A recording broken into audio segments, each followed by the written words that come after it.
TikTok ပေါ်မှာပထမဆုံးဗီဒီယို10ပုတ်ကအရေးကြီးဆုံးပဲဘာလို့လဲဆိုတော့မိတ်ဆွေဗီဒီယိုတင်တဲ့အခါကျရင်မိတ်ဆွေအစားတော့ဗီဒီယိုချင်းခဏနေအစားတော့ဗီဒီယိုပေါ်လာတယ်ခရီးသွားဗီဒီယိုချင်းခရီးသွားဗီဒီယိုပေါ်လာတယ်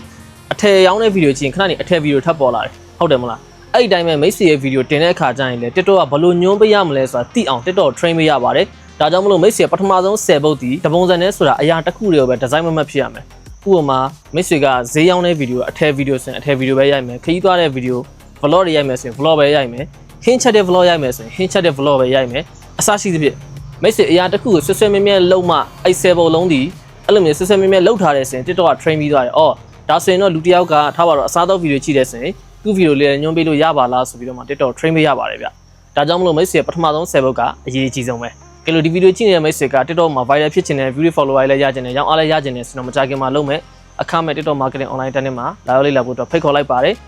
မတ်လ28ရက်နေ့ည9:00နာရီကနေ10:00နာရီထိ Zoom meeting ကနေ video call နဲ့တင်ကြားပေးတော့မှာဖြစ်ပါတယ်ဘယ်လိုစင်းပေးရမှာလဲဆိုတော့ comment မှာ join လို့ရေးပြီးတော့မှ chat box သို့မဟုတ် Viber မှာ secret လို့ရေးပြီးတော့မှစင်းပေးလို့ရပါတယ်ဝင်ကြီးတစ်ယောက်ကို1000စီကောက်ပါတယ်အခုတည်းကလူ20ကျော်အပ်ပြီးတာဖြစ်တဲ့အတွက်ကြောင့်မိတ်ဆွေအမြန်ဆုံးစင်းပေးမှရပါလိမ့်မယ်ဘာလို့လဲဆိုတော့လူ100ပဲလက်ခံမှာမဟုတ်လို့အားလုံးတင်တဲ့နေ့မှာဆုံးနေပါတယ်